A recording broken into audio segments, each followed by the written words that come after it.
국내 유일의 여행책 전문 팟캐스트 여행사의 책. 박수 주세요. 안녕하세요. 저는 여행작가 노중훈입니다. 제 앞에는 변함없이 서울 마포 연남동에 위치한 여행책 전문 서점 조미숙 대표 나와 계십니다. 안녕하세요. 반갑습니다. 대표님. 네. 일단 저희 팟캐스트에 대한 네. 청취자들의 반응 몇 가지 좀 소개를 해드리고 넘어가도록 하겠습니다. 제 개인 SNS에 댓글 달아주신 분들인데요. 먼저 최은영 씨, 8화부터는 볼륨 조절이 아주 좋아요. 그럴 수밖에 없습니다.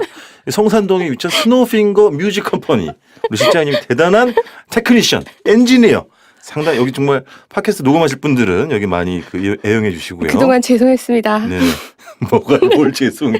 제가 편집을 엉망으로 하는 바람에. 아니, 그리고 백선미 씨.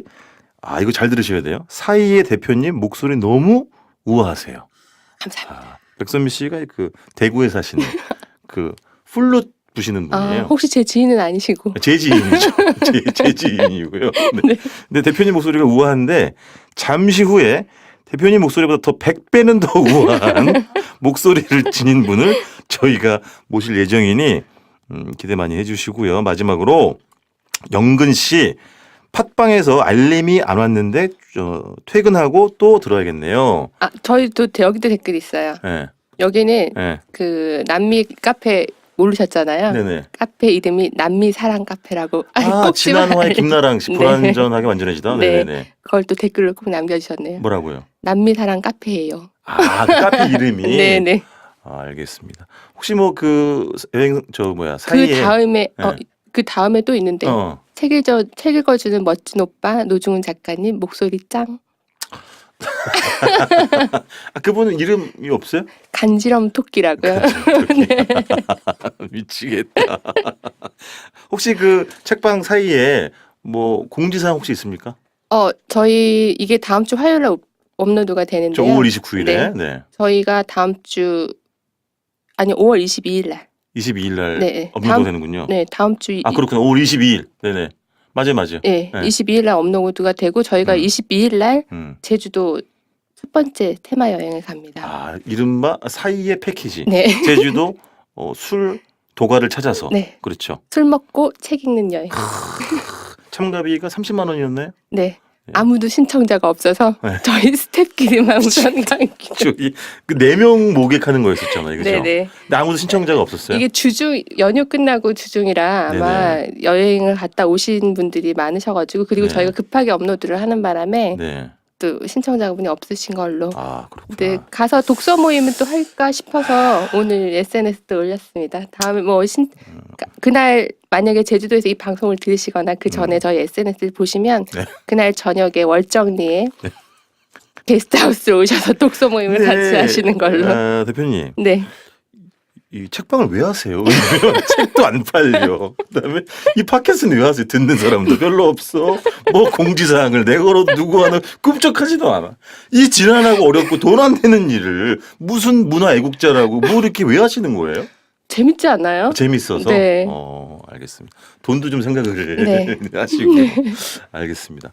오늘 사실 제가 마음이 좀 급한데 왜냐면 그동안에는 저희가 그 해외여행 위주로 그 책을 낸 저자를 모시고 책 내용을 함께 토크를 나눠봤는데 정말 특별한 시간, 특집을 마련했습니다. 아마 깜짝 놀라실 텐데요. 모시도록 할까요? 네. 각설하고. 자, 이분을 어떻게 소개해드려야 할지 모르겠는데 저는 개인적으로는 K의 꿈꾸는 라디오에서 만난 분이고 물론 요일은 다른 요일의 게스트였고 제가 여쭤보면 이렇게 소개를 해야 한다고 합니다. 유튜버, 그다음에 크리에이터, 1인 창작자, 마성의 사슴 김현지 씨 모셨습니다. 안녕하세요. 너무 이쁘세요. 너무 미모가 출중하셔가지고 그쵸. 깜짝 놀랐어요. 대표님은 저 김현지 씨 처음 보시죠? 네. 그 전에는 마성의 사슴이 누군지 몰랐죠. 제가 이제 설명을 드렸는데 전화상으로 계속 뭐요? 마성 사슴 뭐야? 계속 물어보더라고요. 그러니까 이분이 인터넷 방송하고 그러니까 유튜브의 구독자 수가 100만 명을 언제 돌파했죠? 100만 명을 미래에 돌파할 예정입니다. 미래 네, 네. 곧 돌파할 걸. 네네네. 머지않은 미래, 네, 근미래. 현재 2만 9천인데요. 우와, 곧 멋지다. 100만을 돌파할 것 같네요. 근데 꽤 그런 개인 방송, 1인 방송 하신 지 오래됐잖아요, 그렇죠? 네네네. 네. 그 유튜브 본인의 그 뭐라 그래야 돼? 본인 올리는 그 플랫폼이라고 하나요, 그런 거를? 저는 일종의 공개적인 앨범이라고 생각을 해서 올리고 있고요. 기존에 저는 다른 사이트에서 원래는 인터넷 방송을 그냥 별 생각 없이 취미로 하던 사람인데 네네. 그렇잖아요. 원래 네. 컨텐츠라고 부르는 것들이 원래 자기가 알고 생기는 게 아니잖아요. 아 그래요? 네. 네. 의도하고 생기는 게 아니더라고요. 그냥 의도하면 오히려 안 되는 건가? 그런 것 같아요. 그냥 이렇게 뭔가 막 던지다 보면 그 중에 하나를 좋아하는 게 있어요, 사람들이. 그래서 그거를 계속 밀다 보니까 이렇게 됐고요. 기본적으로는 네. 저는 어떤 막 책에 대해서 다루고 있는 편인데 네네. 기본적으로 제가 뭐 지식형 인간이라거나 탐구형 인간이라거나 그렇진 않고 뭐라고요? 그렇진 않고 그렇죠, 뭘 아니에요. 그렇진 않고요. 남의 말을 빌어서 네. 누군가에게 잘난 척하는 걸 너무 좋아해요. 음. 그래서 책을 좀 읽다 보니까 이렇게 소개를 하는 걸 운영을 하게 됐습니다. 그 많은 사실은 뭐 인터넷 방송 하시는 분들 많지만 현지 씨가 특화된 건 특히 책 아니에요, 책? 네네. 그렇죠. 네. 예전에 그 꿈꾸는 라디오에서도 책 읽어주는 여자라는 네. 코너를 진행하셨고 네. 지금도 이제 유튜브에서도 사슴이가 읽다라는 코너인가요? 네. 그렇죠. 그걸로 이제 책을 간수가 어려울 정도로 집에 엄청나게 많은 책들이 무더기로 쌓여 있는 거죠. 그런 편입니다. 네. 그 책을 막 열광적으로 막 구입을 하고 그러시는 거예요? 제가 그 모 서점 사이트에서 주로 구매를 하는 편이에요. 당일 배송이 가능한. 그거 알려주세요. 이건 뭐 알라딘에서. 이건 공중파가 아닙니다. 그럼요. 팟캐스트예요. 팟캐스트. 알라딘에서 주로 책을 사는데 어. 엄청나게 많이 사는 편은 아닌가 봐요. 왜요? 살고 있는 구에 따라서 상위 몇 %의 구매율 이런 게 나오잖아요. 그래요? 네. 그런 게 있어? 네. 몰랐어요. 제가 서초구에 살 때는 네. 상위 2%에서 1%를 왔다 갔다 하는 사람이었는데 지금 영등포구로 온 다음에 네. 2%로 이상으로 못 올라가고 있거든요. 아 그래요? 제 생각에는 영등포구가 학원가? 그런가요? 네. 열심히 읽으시는 분들이 되게 많으신 것 같아요. 학원가가 네. 좀 더 큰 영향을 미치지 않을까. 네, 그랬을 것 같네요. 그렇구나. 네. 그 정도. 아니 근데 예를 들면 뭐 이제 물론 현재 씨는 오래전부터 했지만 이런 최근에 이런 책을 이용한 컨텐츠를 생산하는 분들이 많잖아요. 네. 근데 왜 이렇게 유독 독보적으로 인기가 많고 사슴 씨를 기다리는 사람도 많고 왜 이렇게 열광적인 반응을 보이는 건 왜 그런 걸까요? 제 생각에는 제가 뭐랄까 메시지가 네. 보편적인 것들을 다루는 걸 별로 선호하지 않아요. 그러니까 엄청 따뜻하고 희망적이고 낙관적이고 이런 내용보다 제가 막 좋아하는 단어들도 막 고독, 절망 이런 류를 너무 좋아해가지고 근데 그런 것들이 사실 우리의 최대 관심사이기도 하잖아요. 그래서 아마 공감 때문에 이렇게 찾아주시는 게 아닐까라는 생각이 들어요. 대표님 들으셨죠? 네. 고독의 관심사라는 저 말 저는 가당치 않다고 봅니다. 왜냐면 저는 고독이 제 몸 죄송합니다. 안에 체화가 돼 있기 때문에 그 고독하지 않다는 얘기야. 고독이라는 단어를 탐직을 한다는 거. 고독해봐. 고독을 떨쳐내고 싶지. 고독을 말하고 싶겠어요? 고독을 탐닉하고 싶겠어요? 정말 외롭지 않다는 방증인 것 같고요. 그래서 우리 마성의 사슴 김현지 씨랑 너무 잘 어울리는 책을 하는 거. 그러니까 오늘은 왜 특별한 시간이냐면 현지 씨가 책을 내서 현지 씨가 쓴 책을 가지고 오는 것이 아니라 현지 씨가 정말 좋아하는 책 한 권을 가지고 오셔가지고 아마 낭독도 좀 해주실 거고 책 소개를 해주실 건데 자, 책 제목을 일단 제가 말씀드리겠습니다. 저는 정말 과문한 사람이기 때문에 처음 보는 작가예요. 데이빗 포스터 월리스. 데이빗 포스터 월리스의 재밌다고들 하지만 나는 두 번 다시 하지 않을 일이라는 긴 제목의 책입니다. 이 작가를 언제 하셨어요? 이 작가를 최근에 알았고요. 네네. 트위터에서 사람들이 이야기하는 걸 보다가 너무 재미있을 것 같아가지고 접해보게 됐어요. 그러니까 네. 한마디로 누가 저한테 뭐 이걸 소개해준다고 좋은 일을 주는 것도 아닌데 진짜 너무 좋아가지고 요즘 계속 알리고 다니고 있는 책이고요. 이거를 소개한 사람이 뭐라고 했냐면 네. 이 사람이 살아있어서 트위터를 했다면 그 사람의 팔로워는 엄청났을 것이다 그럴 라고 것 말을 같아요. 했어요. 저는 그 말이 너무 흥미로워서 그 얘기는 돌아가셨다는 얘기죠. 네네 2008년 46살의 나이로 네. 이제 스스로 생을 네. 마감하셨더라고요. 네. 네네네. 이 작가는 평생 네. 싸웠던 것이 우리가 보통 막 내가 얼만큼 발전하느냐, 네. 뭐 어떤 진화적인 관점으로 우리가 네. 어떤 싸움을 지속한다면 이 사람은 사느냐 죽느냐의 문제로 정말 평생을 다투었었던 사람이에요. 그것도 자기 죄송한데 자신과. 본인 유튜브 방송도 이렇게 고찰적이고 고차원적이고 심오하고 철학을 위주로 다루는 그렇게 진행을 혹시 합니까? 보통은 제 신변 잡기를 합니다. 오늘도 그렇게 해줘. 너무 어려워. 알겠습니다. 너무 네. 어려워.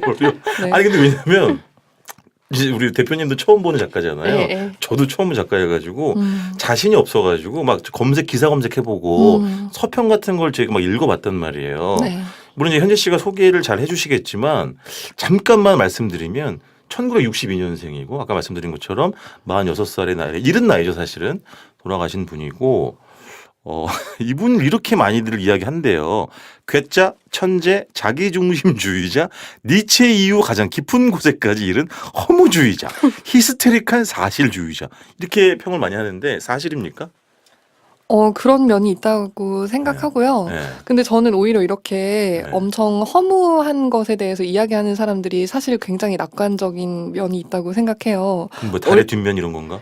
약간 이런 거죠. 얼마나 보편적이고 보통이라고 생각하는 기준을 높고 낙관적으로 잡으면 자기 자신을 그렇게 허무하고 한심하게 보겠어요. 그래서 그런 면에서 오히려 엄청 도덕적인 사람들이라고 생각을 하거든요. 그러니까 바라보는 기준이 다르다. 네, 그렇다고 생각합니다. 그렇구나. 근데 이 책이요. 그러니까 데이빗 포스터 월리스의 우리나라 말로 번역된 첫 번째 책이라고 하더라고요. 정식으로 글들이 네. 모여서 네. 편집이 되고 이렇게 해서 정식으로 나온 건 처음인 걸로 알고 있고요. 그 네. 이전에는 네. 데이비드 포스터 월리스가 졸업하는 학생들을 위해서 강연한 내용이 책으로 나온 게 있는데요. 그것도 신기해. 네. 네. 그 강연의 내용을 보면은 네. 계속해서 생각을 바꿔라 이런 내용을 계속해서 이야기하고 있죠. 네, 계속 생각을 바꿔야 된다. 남과 나는 다르다. 이것을 계속 이야기해요. 저 근데 그게 너무 좋더라고요. 아 그래요? 네, 왜? 다르니까. 다르니까. 아니 왜냐면 책을 워낙 많이 읽으시니까 약간 뭐 우리나라도 그렇지만 이게 미국 작가 중에도 유난히 좀 결이 다르다는 거죠 이 사람이. 네. 뭐 글의 서술 방식이나 생각하는 자체나 이런 것들이. 네, 보통은 형식 네. 과잉이라고들 칭하는 사람인데요. 이 사람이 제가 보기엔 진짜 모든 게 과잉이에요. 자의식부터 시작해가지고 일상도 과잉입니다. 너무 많은 것에 중독돼 있어요. 이 사람이 살면서 중독돼 있었던 것들이 네. 뭐 우울증, 네. 술, 마리화나, 텔레비전, 뭐 성관계, 설탕 중독 등등에 엄청 고생을 했다고 하는데 이런 걸 나는 보면 그 중에 하나도 네. 해당되는 게 없어. 제가 알기로는 술은 약간 위험하신 걸로. 글쎄는 그런데 사람들이 저를 보면 설탕 성애자처럼 보이잖아요. 제가 뚱뚱하고 막 이러니까 단 거 별로 안 좋아하거든요. 분위기 왜 이래요? 제가 예전에 같이 회식하고 네네. 양꼬치집 갔을 때 우리 다 같이 핫도그 먹었었거든요. 네. 진짜 맛있게 드셨던 기억이 나는데 제가요? 설탕이 발렸던 것 같고. 이분이 그렇게 뭐 중독. 그래서 사실은 20살 무렵에 첫 번째로 자살 충동을 겪은 뒤에는 평생 항우울증 약을 네. 복용을 했다고 하더라고요. 네네. 그렇죠. 네. 자, 이분이요. 총 9권의 책을 남기셨는데 3권의 장편 소설. 근데 그 중에 한 권은 미완성이래요. 그래서 유작으로 발표가 됐다고 하고 3권의 소설집, 또 3권의 산문집 이렇게 나왔는데 그러니까 지금 우리가 오늘 다루는 이 책은 현재 씨 산문집에서 발췌해서 따로 묶은 책인 거죠, 그러면. 네, 그동안 데이비드 네. 포스터 월리스가 연재하거나 네. 이렇게 어디에 발표했었던 산문들을 모아서 다시 편집을 한 책이고요. 네. 그 중에서 제가 오늘 소개드리려고 하는 네. 글은 재밌다고들 하지만 나는 2번 다시 하지 않을 일이라는 제목의 이제 책과 제목이 같은 글이에요. 근데 이게 저는 뭐 정말 쉽게 얘기하자면 잡지사에서 돈 받고 네. 여행 가서 네. 크루즈 여행기 좀 써달라고 한 거예요. 근데 그러면 보통 사람들이 이제 막 뭐 너무 좋고 막 햇살 좋고 바다 최고예요 이럴 거 아니에요. 근데 이 사람은 온갖 것들에 대해서 이제 거의 욕에 가까운 글을 쓰기 시작해요. 이게 세 권의 3본집 중에 이제 9권을 추려가지고 이제 엮은 책이잖아요. 네. 근데 지금 방금 이제 그 9가지 그 에세이 중에 한 챕터고 그게 이제 표제가 된 건데 네. 방금 이제 내용을 말씀해 주셨는데 그러면 이제 예를 들면 현희 씨는 나라는 그 노중훈이라는 여행 작가를 조금 더 속속들이 알고 나면 엄청 저를 뭐라고 할까요? 벌레 보듯은 좀 그렇지만 정말 되먹지 못한 작가구나라고 생각할 것 같아요. 왜냐하면 네. 지금 데이비드 포스터 월리스를 좋아하잖아. 네. 그죠? 네. 네? 네. 근데 정반대 지점에 서 있는 여행 작가가 저예요. 물론 이 사람 여행 작가 아니지만 우리 여행 작가들의 뭐 자기 비하를 좀 하게 되고 종종 체념에 빠지는 부분이 뭐냐면 우리도 해외 출장은 다 초대받아서 가는 거란 말이에요. 그러니까 스폰을 해주는 거죠. 스폰서가 있죠. 그러다 보니까 가서 현지가 뭐 마음에 안 들어도 싫다는 말을 쓸 수가 없거든요. 우리는. 그럼 왜냐면 우리가 갔다 와가지고 신문이나 잡지에 여행기를 싫어하는데 네. 그거 별로 안 좋다고 하면 그거는 그 우리를 초대한 측하고 척을 지겠다 뭐 이런 거거든요. 근데 이 사람은 아까 말씀하신 것처럼 제가 알기 1996년 카리브해를 운항하는 호화 크루즈 여행을 7박 8일 동안 여행하고 돌아와가지고 신랄하게 제낀 거잖아요. 그렇죠. 그렇죠? 근데 그런 걸 좋아하는 현지 씨 입장에서 보면 제 여행기를 이제 혹시라도 보시게 되면 얼마나 점점점. 저는 노 작가님께서 네. 어떤 마음에 들지 않는 부분을 말하지 않는 분이 아니라고 생각하고요. 그래서 제가 날 노 작가님께서 무언가 이렇게 자기 마음에 쏙 들지 않는 것에 대해서 하는 표현을 제가 되게 좋아해요. 왜냐면 노 작가님 책을 봤는데 이렇게 마음에 들지 않는 것에 대해서 이런 부분이 마음에 들지 않는다 이렇게 구체적으로 이야기하시지 않고 항상 마뜩찮다 뭐 이런 너무 좋더라고요. 네. 참고로 뭐 과분한 표현인데요. 가끔 현지 씨가 저를 보고 청순한 입담의 소유자라고. 네 정말 네. 어디가 청순해요? 정말 뭐랄까요 먹방계의 손예진 같은 분이라고. 정말. 참 제가 아까 부탁드린 것도 있었는데 일단 현지 씨의 뭐 너무너무 장점이 많지만 특히 한 번 들으면 진짜 헤어나올 수 없는 것이 마성의 사슴의 낭독이요. 낭독의 반려, 낭독의 시간. 그래서 제가 잠깐 부탁드렸더니 그 이 책의 역자 옴기니가 쓴 부분을 읽어주는 게 나을 것 같다고요? 네. 왜요? 사실 네. 어떤 사람에 대해서 네. 우리가 이렇게 소개를 할 때 계속 과잉이다라고 이야기하는 것이 되게 미안하잖아요. 네, 그런데 역자가 네. 글쓴이를 너무너무 아끼고 좋아하셨나 봐요. 드러나더라. 네, 관련된 어떤 코멘트를 쓰셨는데 그 글이 정말 누군가가 누군가를 증언해 줄 때 이렇게만 해준다면 우리 서로 얼마나 잘 살 수 있을까 이런 생각이 들 정도로 사랑이 듬뿍 담긴 글이라고 생각을 했고요. 이 책을 접하기 전에 어떤 정보 같은 것들보다는 그냥 이 역자의 말을 접하고 나서 보게 된다면 더 네네. 열린 마음으로 접할 수 있을 거라고 생각합니다. 알겠습니다. 저도 그랬어요. 이거부터 먼저 읽고서는 서치를 해봤어요. 괜찮으세요, 대표님? 바로 현지 씨의 목소리가 들어갈 건데 지금 오디오가 네. 발언 계속 하셔도 괜찮으시겠어요? 아니요, 이제 그만 들어갈게요. 알겠습니다. 자, 그러면 김현지 씨의 목소리로 들어보겠습니다. 저희는 음악 이런 거 없어요. 그래요? 네네, 생으로 갑니다. 편하게. 네, 하겠습니다. 네. 그는 자의식이 강한 작가들 중에서도 심한 자기중심주의자였다. 남에게 사랑받고 싶은 욕구가 병적인 수준이었고 결국에는 꼭 맞는 반려자를 만나지만 그전에는 여자들에게 스토킹 수준으로 집착하고 이용하고 학생들과도 섹스했던 무절제한 남자였고 자신의 명석함과 운동 실력을 과장해서 자랑했으며 중독에 취약한 성정 외에도 병균이나 물이나 비행기 등등 온갖 것에 대한 공포증이 있었다. 그가 그래서 드러내는 유아론적 자의식은 연기가 아니었고 수사적 효과를 노린 위약도 아니었고 그 자신이었다. 그 이상이었다. 그는 자신이 지극히 이기적이면서도 남들의 시선을 신경 쓰는 속물이라는 사실을 너무 의식한 나머지 그러지 않기를 바랐고 그러지 않기를 바라는 것 자체가 너무 이기적인 속물성이라고 생각한 나머지 그러지 않기를 바라지 않기를 바랐고 이런 자의식에 재귀정 나선으로 무한히 빠져들었다. 사후에 나온 전기를 보면 그는 글로 드러낸 것보다 훨씬 더 문제가 많고 고통을 겪었던 사람이었다. 그러나 나는 이런 사실을 다 알고도 오히려 알기에 그를 더 좋아하게 되었다. 그가 설령 딱할 정도로 자의식이 지나친 궤변론자였더라도 그가 결코 하지 않은 것은 자신이 흉측한 인간이 아닌 척 가장하는 것이었다. 사실 그는 톨스토이가 인정할 정도의 도덕주의자였으며 다만 괜찮은 한 인간으로 중독되지 않고 자살하지 않고 살아가고자 애쓰는데 자신이 가진 엄청난 에너지를 쏟아부었다. 여기서 살짝 건너뛰겠습니다. 네. 나는 이 책의 표제작인 재밌다고들 하지만 나는 두 번 다시 하지 않을 일만큼 짜릿한 글을 어디에서도 읽어본 적이 없다. 제 뇌에 갇힌 헛똑똑이 백인 남자가 좋아하지도 않는 크루즈 여행을 하면서 매사를 삐딱하게 기록한 일기를 읽으면서 나는 발작적으로 웃고 눈물이 고이고 그를 비웃고 동정하고 그에게 은밀히 공감했다. 월리스는 좋은 글은 독자를 덜 외롭게 만들어야 한다고 말했다. 나는 이 글을 읽을 때 덜 외롭다고 느꼈다. 미치코 가쿠타니는 월리스의 부고에서 이렇게 썼다.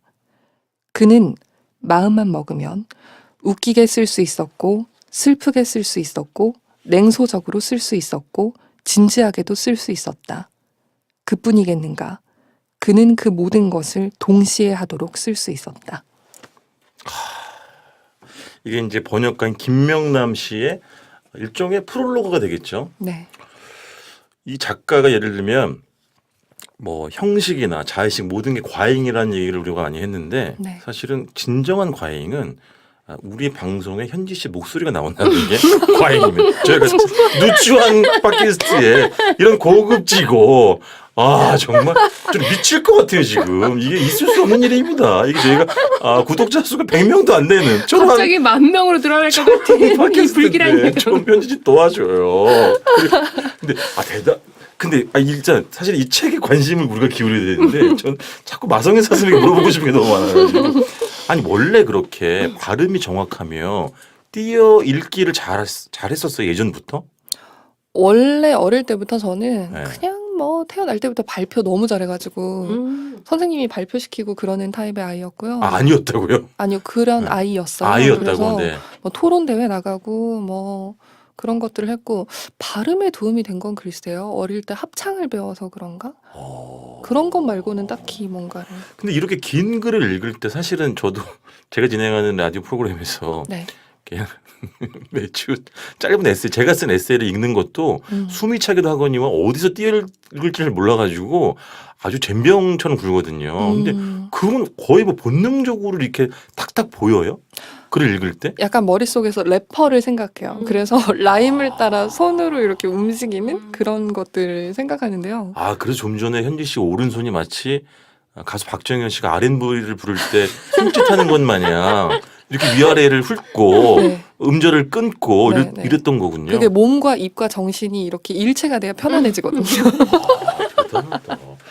대표님 아시죠? 이렇게 읽기가 진짜 어려워요. 아나운서들도 힘들어해요. 그러게요. 저는 한 2-3번 더듬더듬 거렸을 것 같은데. 아. 그러니까. 더듬더듬. 한 번도. 네. 근데 삐딱하게입니까? 삐딱하게입니까? 삐딱하게라고 쓰신 걸 보면 네. 지면이 맞지 않을까. 제 머릿속보다. 그런가? 네. 알겠습니다. 자, 책 내용을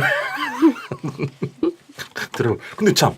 왜 이 책 갖고 왔어요? 저희가 이제 여행 관련한 책을 뭐 에세이도 네. 좋고 뭐 네. 어떤 형식도 좋은데 네. 부탁을 했더니 왜 이 책을 고르신 거예요? 제가 최근에 읽었었던 여행이라는 개념에 대해서 네. 가장 많은 걸 바꿔줬었던 글이기 때문에 꼭 그래요? 소개를 드리고 싶어서 가지고 왔어요. 어떻게 바뀌었는데요? 우리가 여행을 하면 보통 풍경 같은 걸 보잖아요. 뭐 네네. 경치랄지 어떤 뭐 유물이랄지 아니면 뭐 어떤 도시의 일상이랄지 이런 것들을 목격하고 돌아오는 게 여행이라고 하고 네. 어떤 잘 기억나지 않는데 어떤 글에서 읽었을 때 여행이라는 것은 어디로 옮겼을 때 거기에서 내가 기존에 살던 일상과 같은 걸 살면 안 된다고 예전에 어떤 프랑스 철학자가 말했었거든요. 네네네. 근데 저는 그 개념에 되게 반대하는 사람이에요. 저도. 여행 바깥에 나가서 우리가 같은 일상을 그대로 유지하는 게 진짜 사치스럽고 너무 인간적인 행위라고 생각하는데 데이비드 포스 월리스는 그 배를 타고 세계를 다 일주할 수 있는 거잖아요. 네네. 근데 방 안에서 잘 안 나가요. 저는 이 개념이 너무 재밌는 거예요. 카메라도 안 가져가던데? 그러니까 너무 재밌잖아요. 앉아가지고 책상에만 앉아가지고 나중에는 분단위로서. 그쵸. 분단위를 쪼개가지고 자기 막 오후를 기록하고 네. 그리고 나중에는 하도 할 게 없어가지고 방 안에서 자기 신발로 이 방이 몇 뼘인가 이런 걸 재고 있어요. 저는 이런 게 너무 사랑스러운 거예요. 그래서 이런 여행도 여행이다라는 주장을 하려고 제가 이 자리에 왔습니다. 네. 아니 근데 예전에는 예를 들면 꿈꾸는 라디오에서 그 책 읽어주는 여자를 통해서 여행책이라고 하면 김은 선생 자전거 여행도 소개하신 적이 있었잖아요. 네. 근데 그거는 이 예를 들면 이런 책하고는 완전 결이 다르잖아요. 그렇죠. 근데 최근에는 이 내용과 형식과 이런 관점에 더 끌렸다. 네, 최근에는 그렇고요. 네. 전 김은 선생님 너무너무 좋아하고 네. 그 자전거 여행이라는 책이랑 뭐 풍경과 상처 같은 책을 너무 좋아해서 진짜 네. 몇 번 적어본 적도 있는데 아 미문이지 진짜. 정말 그렇다고 네. 생각하고요. 그런데 요즘에는 제가 취향이 조금 네. 뭐랄까요? 톡톡 튀는 글들에 오히려 더 끌려요. 아 그래요. 그러니까 많이 정제되고 미문이고 이런 네. 것들도 너무 좋지만 되게 날것이고 네. 자기를 그대로 드러내는 어떤 그 과잉의 형태 되게 네. 현대적이잖아요. 네네. 근데 이것에 대한 불쾌가 어느 순간 사라졌어요. 그러니까 예전에 좀 반감 같은 게 있었어요. 네, 남의 어. 자의식에 대한 불쾌가 아주 많이 사라져서 네. 누군가가 어떤 과잉적인 형태로 무언가를 작업을 하거나 뭔가를 해도 네. 그게 그저 재미있게 보이기 시작했어요. 그건 왜 바뀌었을까? 예를 들면 본인이 좀 비워지고 넉넉해지고 뭐 그런 반증일까? 조금 정신적으로 여유가 살짝 생기고 있는 면도 있는데요. 가장 제게 계기가 됐었던 거는 네. 제가 지금 순간 제목이 정확한 네. 제목이 기억이 안 나는데 자기애적 사회에 관하여라는 책이 있습니다. 네. 크리스틴 돈백이라는 칼럼니스트가 쓴 책인데요. 동백이요? 네, 돈백. 동백. 크리스틴 미안합니다. 돈백. 무식해서 그래요. 네, 알겠습니다. 미안합니다. 근데 이 분이 쓰신 글이 네. 정말 재미있었거든요. 네네. 예전에 그 악성 나르시시스트들에 네. 관련된 책이 한번 유행을 했었잖아요. 어떤 이야기를 하셔도 저나 대표님 모릅니다. 아, 그러니까 동의를 구하지 마시고. 아, 네. 저희가 그러니까 미안합니다. 최근에 네. 어떤 한 최근 10년 사이에 사회적으로 계속 이야기가 되고 있었던 게 네. 예전에 이집트 벽화에 적혀 있었던 내용이랑 똑같은 거죠. 요즘 네. 애들 별로다. 아, 이런 것인데 네네네. 네, 뭐 요즘 애들 자기애 너무 과하고 자의식 너무 과하고 음. 그런 사람들은 남을 좀 먹는다. 이런 내용의 책이 유행을 막 한참 하고 있었는데 이 칼럼니스트 크리스틴 돈백이라는 사람이 거기에 정면으로 대응하는 내용의 글을 쓴 거죠. 어허. 근데 이게 처음에는 이제 부제도 그렇고 자기애적 사회에 관해서 이제 뭐 이기적인 사람들에게 지친 당신에게라는 제목으로 붙어 있단 말이에요. 그러면 네네. 나 완전 지쳤는데 이러면서 열어보게 되잖아요. 어. 근데 그럼 그 사람이 눈을 동그랗게 뜨고 손가락질을 나한테 하는 거예요. 에? 네가 뭘 알아? 이러면서 아. 저는 이 책이 정말 재미있었어요. 아니 거듭 말씀드리지만 물론 비교하는 건 아니고요. 불과 지난주 네. 9화까지 네. 저희가 제 질문 항상 이런 거였거든요. 그래서 몇 박 며칠 갔어요? 여행 경비는 얼마였죠? 도시 이름이 뭐예요? 뭐가 가장 좋았어요? 가장 기억에 남는 네. 뭐 음식은 뭐 이런 거였는데 이런 좀 저도 그런 토크 네. 너무 좋아해요. 결이 다른 토크를 제가 들으려니 좀 있으면 저는 체에서 아마 손을 따야 될지도 모르겠어요. 아니 근데 이분이 이제 약간 우리 형식 얘기도 잠깐 했지만 왜 이렇게 미친 듯이 각주를 달아요? 제가 어디서 보니까 이 하나의 에세이 안에 에세이인데 그쵸. 논문이 아닌데 137개 각주를 달았대요. 정말 짜릿해요. 아, 그 짜릿하다고? 그리고 그 각주가 다 욕이잖아요. 저 너무 좋더라고요. 아 심지어 각주 저는 하나가 우선 그 네. 각주 글이 너무 작아가지고 네, 그렇네요. 힘들었어요. 왜냐면 맞아요. 네. 대표님 저보다 나이가 많으셔가지고요. 눈이 침침하셔가지고 이 각주만 봐도 책에 한 권 아. 나올 정도의 에피소드는 맞아요. 네. 어떤 각주는 한 면이 다 그냥 도배를 했더라고. 각주 하나로. 몇 장을 몇 그냥 장에 각주를 몇 쓰고 장으로. 있어요. 각주. 네.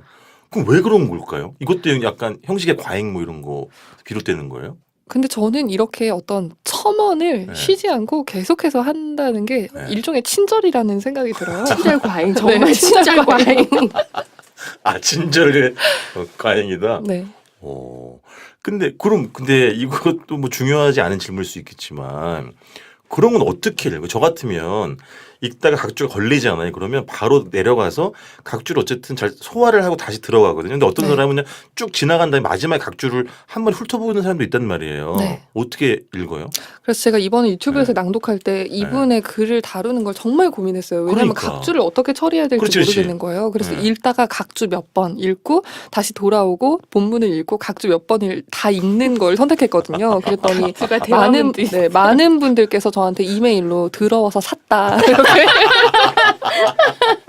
혹시 그 방송이 그 방송이었나요? 갑자기 그 채팅창이라고 합니까? 인터페이스라고 합니까? 뭐 그 네네. 올라오잖아요 반응들이 점점점점점점 이게 혹시 이거였나요? 사람들이 정말 네. 우선 남욕을 하는 부분에서 모든 사람들이 기뻐하고 막 엄청 웃고 근데 각주가 나올 때마다 사람들이 혼란스러운 거예요. 중간에 읽다가 각주를 돌아갔다가 돌아오는 게 눈으로 읽을 때도 흐름이 좀 끊기잖아요. 네네네. 근데 귀로 들으려니까 엄청 고통스러우셨던 모양이더라고요. 그렇구나. 네, 저 개인적으로는 각주를 읽을 때 너무 재미있었고요. 정말. 저는 각주가 나오면 각주 전의 문장부터 읽고 나서 돌아와서 다시 읽는 스타일인데요. 너무 좋았어요. 다시 읽는다고. 네. 저는 우선 건너뛰었어요. 뭐 그래도 되지. 네, 무방하죠. 사실 무방해요. 그렇지. 특정한 뭐 있는 건 아니니까 방식이 있는 건 아니고. 근데 예를 들면 우리가 뭐 잘난 척을 하고 자의식이 과잉이고 뭐 이게 사실은 제가 어디 강연을 가끔 가면 저는 이제 뭐 여행 글을 쓰는 사람이지만 어떻게 글을 써야 돼요? 뭐 어떻게 좋은 여행 에세이를 쓰려면 어떻게 많이 물어보거든요. 근데 제가 거지반 이야기하는 건 되게 그때는 좀 매정해져요.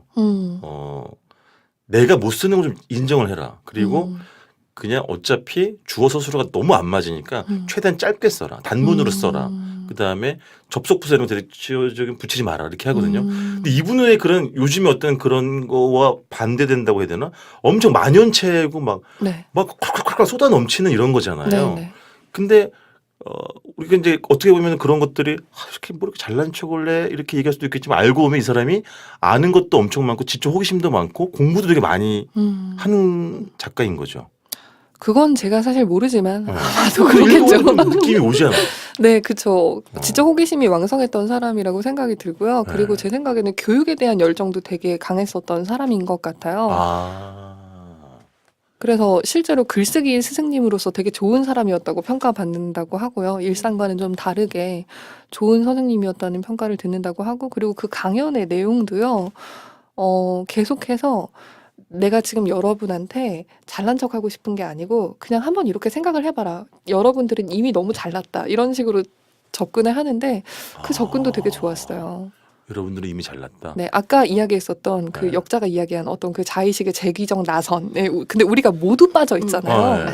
그런데 이 나선에 계속 빠지다 보면 사실 이쪽이냐 이쪽이냐의 문제고 결국은 단순해지잖아요. 이 사람이 이쪽인 거죠.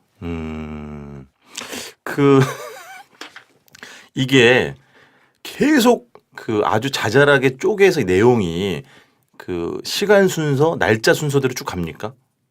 이 에세이가?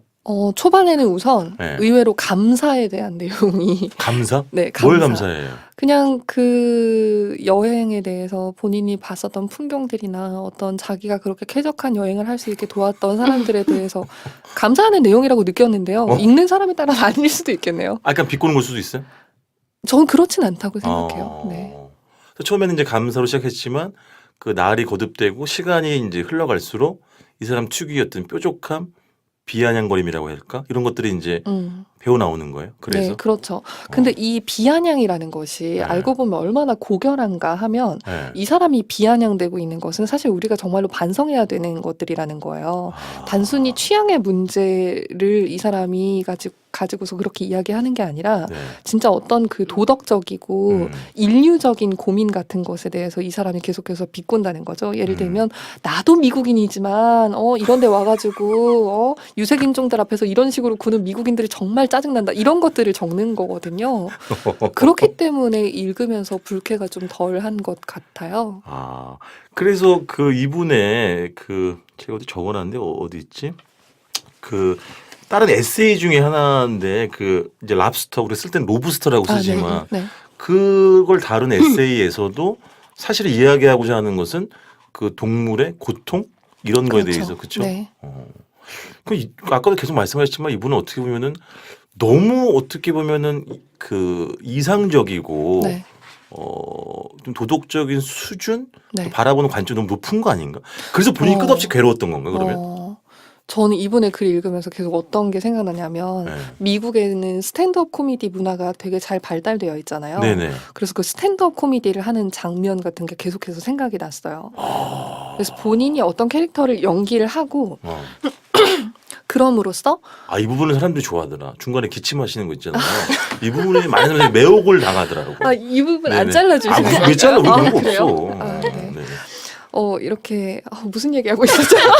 스탠드업 코미디. 스탠드업 코미디. 스탠드업 코미디. 스탠드업 코미디언들이 어. 보통 어떤 자기의 캐릭터를 정해놓고 네. 그것을 활용한단 말이에요. 예를 네네. 들면 뭐 백인 여자다, 백인 네. 남자다 그러면 뭐 도덕적인 인간을 연기하는 게 아니라 백인인데 남을 하나도 배려하지 않는 사람에 대한 연기를 하고 그럼으로써 사람들한테 박수를 유도한단 말이에요. 왜냐하면 예를 들어서 뭐 여러분 알잖아요. 뭐 인도 사람들이 얼마나 게으른지 알잖아요. 이런 식의 이야기를 해요. 만약에 어떤 네. 백인인 사람이 그러면 네. 사람들은 당연히 그게 잘못됐다는 걸 알아요. 네.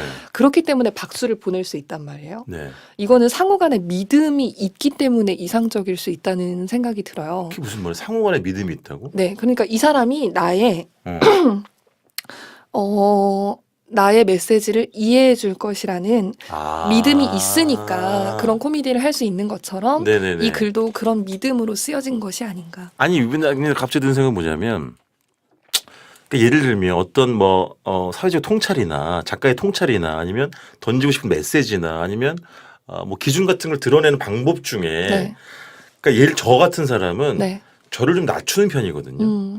나는 이렇게 내가 구차하고 나는 이렇게 하기도 하고 그래서 참 뭐 그런 걸 또 반대로 이제 드러내는 경우가 있고 그러니까 예를 들면 이 사람은 정반대의 지점이 아닌가 싶은 거죠. 네, 네. 그럼으로 인해서 굉장히 어떻게 보면 처음에서 불쾌할 수도 있고 야 너는 뭐 얼마나 네가 잘났다고 아주 눈꼴시네. 근데 결국에는 그 사람이 던지는 메시지가 듣고 보니까 훨씬 더 잘 와닿고 이렇게 해서 드러내는 방법이 아닌가 그런 생각을 좀 해봤거든요. 네, 제 느낌이 네. 감상이 네. 와닿습니까? 예. 아니 저기 되게 기분 나쁘네. 아니 왜 관점은 다양할 수 있잖아요. 왜 저 해석을 그런 눈빛으로 바라보는 거죠? 이거 지금 녹화해가지고 확 띄울까 보다 저 유튜브에. 아니 그러면 왜냐면 제가 솔직히 말하면 이 책을 이 에세이를 못 읽었어요 지금. 그래가지고 네, 이제 네. 여쭤보는 건데 그럼 그렇게 그러면 7박 8일 항해를 떠나가지고 시간 순서 그다음에 이제 날짜 순서로 가다가 결국은 그 내용이 전부 다 7박 8일 그 배 안에서 있었던 것들로 꽉 채워지는 거예요? 그렇죠. 어. 그러니까 초반에는 막 내가 이번에 여행을 갔다 왔고 네. 뭘 봤고 뭐 어떤 것들이 있었고 네. 그럼 또 번호를 매기면서 글을 쓰는데 한 3번 글쯤서부터 이제 무서워져요.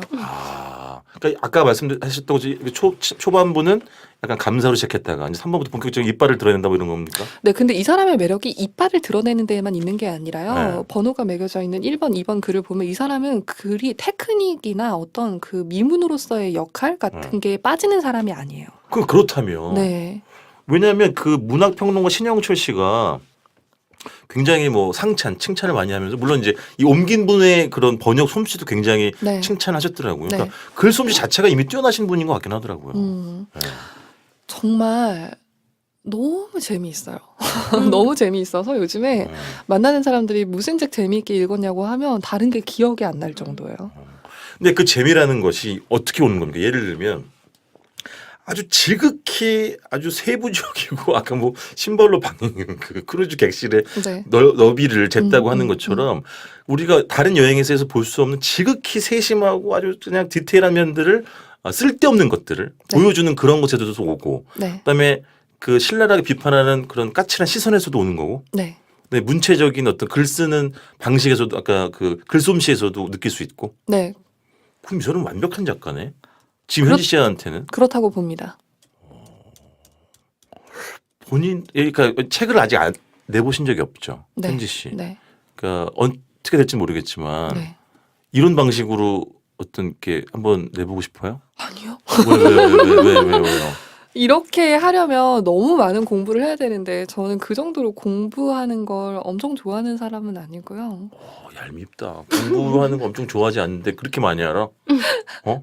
근데 보통 책을 그렇게 집에 쌓아놓으면 약간 안 읽지만 욕심에 쌓아놓는데 다 읽으시고 지금 계신 거잖아요. 읽으시고 방송을 하고 계신 거잖아요. 장난 아니에요. 다 읽는 확률은 한 30% 정도를 꼼꼼하게 다 읽는 것 같고요. 70% 정도는 사놓고 아까우니까 눈으로 훑어요.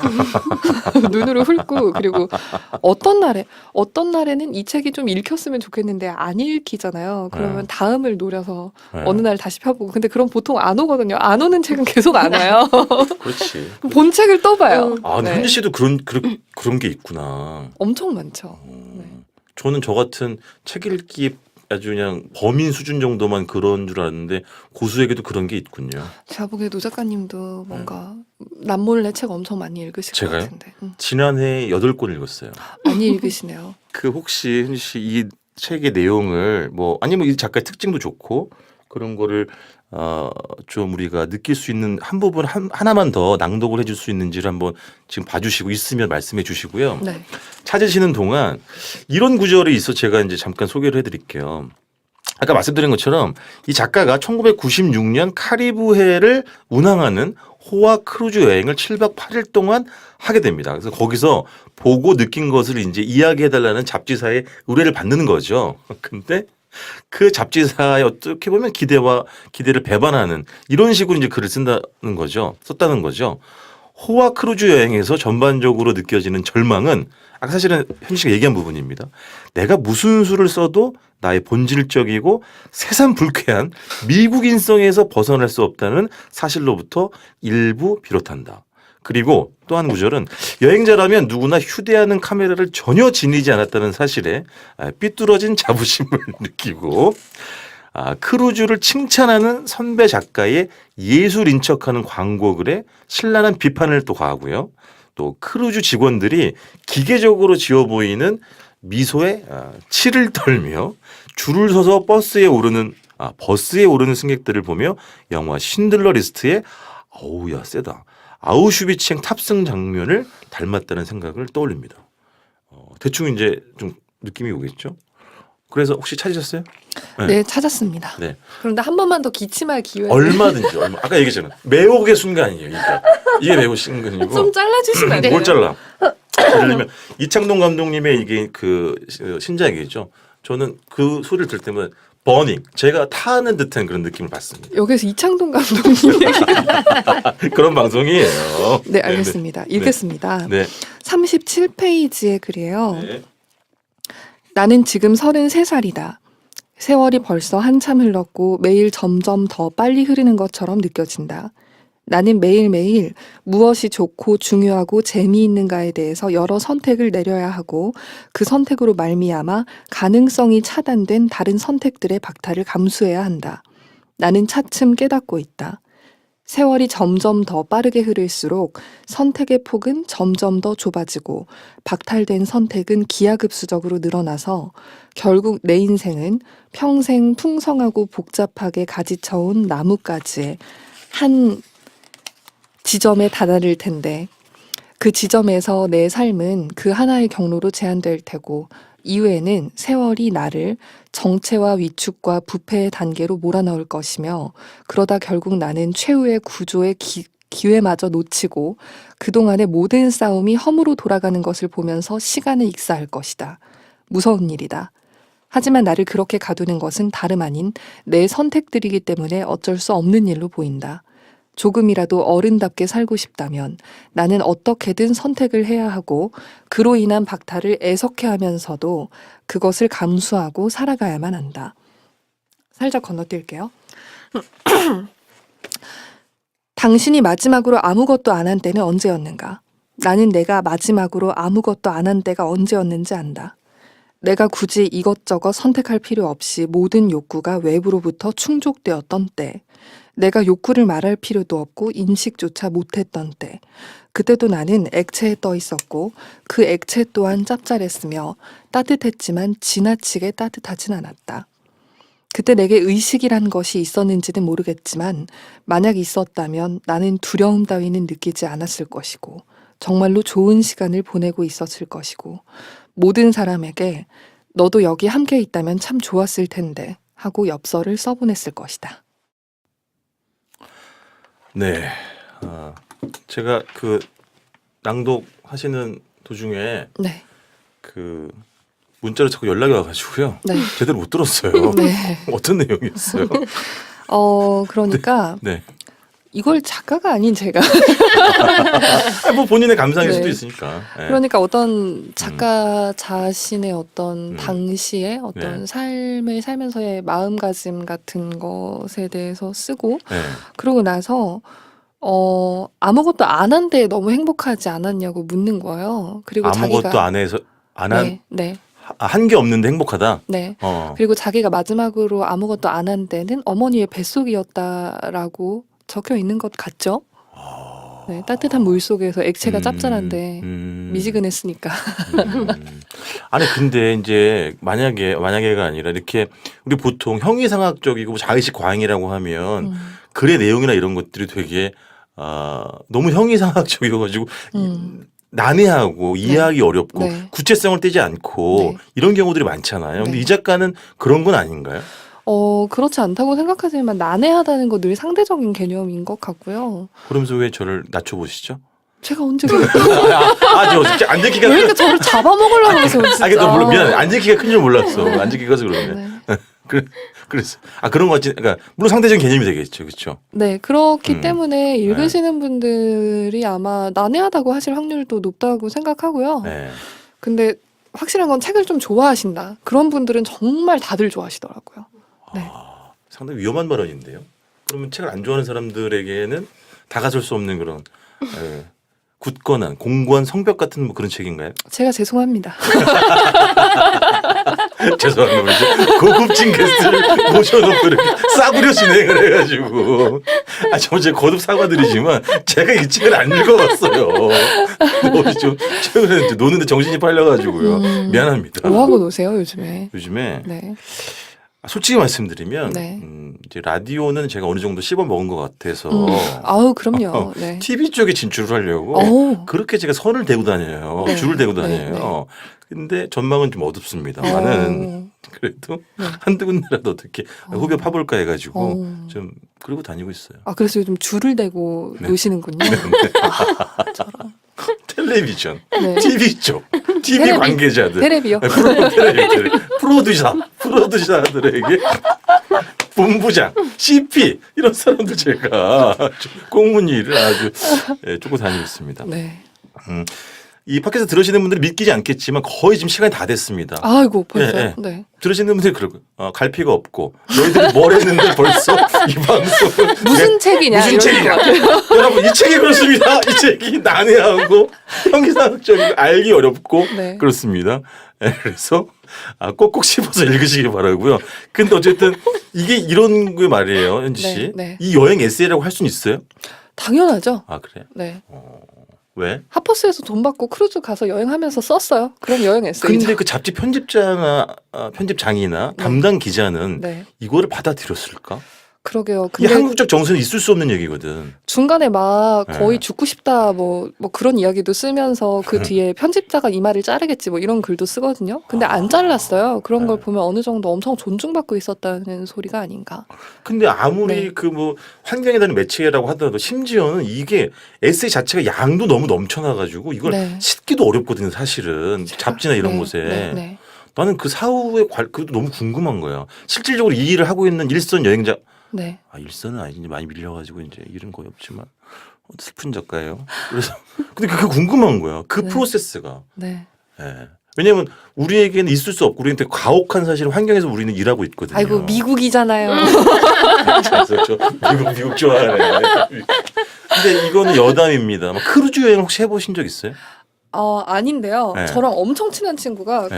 크루즈 여행사를 가족이 운영해서 거기에서 일을 했어요. 그래서 정말? 네. 저는 20년째 일을 하고 있는 여행 작가로서 물론 크루즈 여행을 해봤는데 제가 좋아하지 않는 여행 스타일 중에 하나가 크루즈예요, 사실은. 왜냐하면 약간 직업병인데, 그러니까 폐쇄공포증 이런 게 좀 생겨가지고 그 크루즈 객실이 물론 이제 그레이드에 따라서 다르긴 한데 되게 작아요. 배 안에 있는 방이라는 것들이. 네. 저는 좀 등치가 뚱뚱하잖아요. 근데 그래서 갇혀 있는 느낌이 너무 괴롭고 물론 호화 크루즈는 뭐 방도 클 뿐만 아니라 뭐 수영장도 있고 나이트클럽도 있고 굉장히 광활한 뭐 저 축구장 몇 배 되는 넓이의 가판을 갖고 있긴 하지만 근데 그 망망대해에서 이제 물론 중간 기항지 여행을 하긴 하지만 계속 바다에 떠 있다는 망망대 그 환경을 떠올리면 너무 절망스러운 거예요 저는. 저도 그게 좀 두려워요. 저는 그게 잘 안 가 나는 그래요 진짜. 비행기도 바다 위에 떠 있으면 좀 무섭고. 그렇지. 저는 어렸을 때 그래, 배로 맞아. 어디를 간 적이 있었는데 제가 순천 사람인데 네네. 수학여행을 목포로 가서 그러니까 돈을 아끼느라고 학교에서 목포로 버스를 타고 가서 목포에서 배를 타고 제주도를 갔어요. 근데 아. 당시에 제주도 가는데 배 타고 5시간인가? 네네. 그 정도 걸렸었을 때였거든요. 네네. 근데 중간에 바다가 정말 너무 검은 거예요. 네네. 그게 엄청 두려웠었던 기억이 그러니까. 있거든요. 네. 예. 엊그저께 라디오스타의 그 플라이 투 더 스카이의 누구지 그 브라이언인가 그분 비행기 정말- 공포증이 있다는 이야기가 기사화가 됐더라고요. 근데 어. 제가 그렇거든요. 근데 여행 작가가 비행기 공포증이 있다는 얘기를 하면 남들이 배부린 소리하고 있네 이런 얘기 하거든. 근데 네네. 저는 그걸 너무 잘 알고 있거든요. 그래서 네네. 약간 크루즈도 저는 그런 좀 느낌이 있어가지고 잘 선호하지 않는데 어쨌든 두서없고 중구난방이긴 했지만 마무리할 시간이 돼가지고 마지막으로 이게 고정 코너입니다. 저희 팟캐스트 코너 속 코너인데요. 네. 이런 분들에게 이 책을 추천한다. 시간입니다. 트위터를 하시는 분들께 추천합니다. 자신 있게. 알겠습니다. 귀한 시간 내주셔서 너무 감사하고요. 그냥 저희가 특별하게 조금 이렇게 환기하는 느낌도 좀 있고 그동안에 팔로우 구독하시는 분들 너무 지지부진해서 숫자가 저희가 특별 확장 정책의 일환으로 지지부진이라뇨. 그랬었어요, 100분이면 여기를 네, 수용을 못해요 여기서. 그분들이 동시에 모일 일이 없고요. 그래서 어쨌든 간에 우리 마성의 사슴의 등에 업혀가지고 저희가 한번 좀 확장을 해볼까 해서 아. 또 귀하게 네. 물론 뭐 말씀을 워낙 잘해 주시기 때문에 그런 게 1차적인 목표였고요. 고맙습니다. 하여튼 태희 씨랑 네. 따로 한번 뵙죠. 갑자기 이 얘기를. 이렇게 저는 중국 음식이 좋아요. 저 이렇게 얘기를 해야지. 네. 요 진행자가 연예인이랑 친한가 보다 이러는데. 저 촌스러워요. 저 촌스러워서 캐스커 이준호, 태희 이렇게 해가지고 네, 4시 한번 알겠습니다. 모임을 추진하도록 네. 하겠습니다. 다시 한번 감사드리면서 다음에 뵐 것을 약속드리겠습니다. 지금까지 국내 유일의 여행책 팟캐스트 여행사의 책 제10화 마성의 사슴 김현희 씨와 함께했습니다. 고맙습니다. 고맙습니다.